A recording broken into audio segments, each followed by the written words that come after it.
Assalamu alaikum dear students. How are you all? Hope you're fine. I am your science teacher and this is your science book. New Oxford Primary Science for Class 4, 3rd edition by Nicholas Horsburgh. This is the list of the course content for Class 4. Unit 1, the human body. Unit 4, characteristics of living things. Unit 7, the study of matter. Unit 8, heat. Unit 10, circuits and switches. Today we are going to start our first unit, Unit 1, which is the human body. You all are requested to open your books, page number 2. I'm going to read it out and you listen carefully. Cells. Like all living things, the human body is made up of cells. Cells are the smallest building units of living things. We have bone cells, muscle cells, heart cells, blood cells, and so on. Bones are made of living cells. Before discussing the human body in detail, let us discuss a few things more. What is this? Yes, it's a building. Can anybody tell me what is a building made up of? Yes, many expected answers. A building is made up of bricks. It is also made up of concrete. It is made up of cement. All are correct. Now tell me, what is this? Yes, it's a wall. What is a wall made up of? Exactly, it is made up of bricks. These small blocks inside the walls, they are the bricks. So, the brick is the building unit of the wall. Both the building and the wall are made up of tiny building blocks and they are called bricks. You all have seen a brick. Yes, it's a brick, exactly the same. Now tell me, what is this?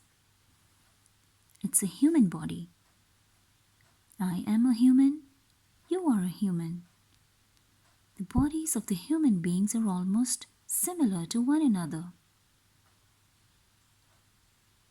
Now, let me ask you a question. What is the human body made up of? The human body is also made up of building blocks, but those building blocks are not called the bricks. The building blocks from which the human body is made is called cells. Cells are the building blocks of the human body. What is a cell? Cell is the building unit of all the living things. Not only human beings, but the rest of the living things, that includes plants as well as other animals, they are also made up of cells. And you know, students, these cells are very small, tiny. They cannot be seen with the naked eye. They can be seen with the help of a microscope. Do you know what is a microscope? It's a device with the help of which we can see small and tiny things. The cells can be seen with the help of that device, which is called microscope.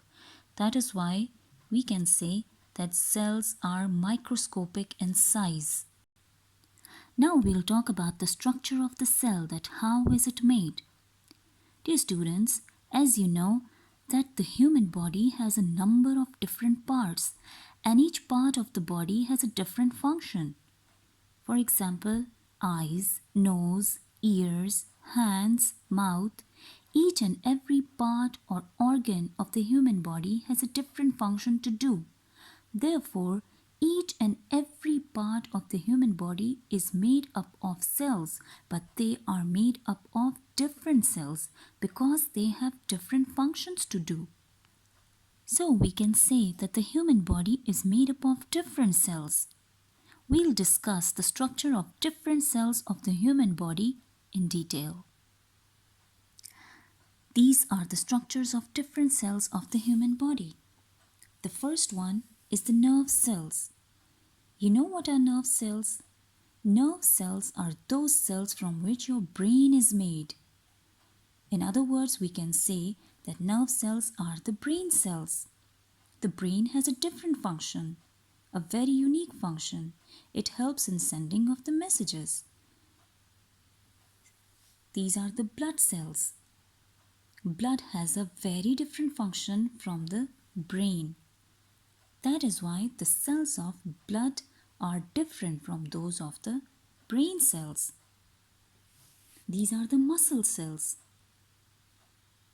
These all are the muscle cells. And we have a lot of muscles in our body. And the function of the muscle cells is very different from that of the nerve cell and the blood cell. Muscle cells help in the movement of the body. These are the epithelial cells. Pronounce it with me, epithelial cells. You know what are epithelial cells? Your skin is made up of epithelial cells, and their function is very different from that of the blood cells, the nerve cell, and the muscle cells. That is why they have a different shape from the rest of the cells. I guess it's enough for today. We'll study about the next topic, which is the tissue, in the next lecture. Till then, take care.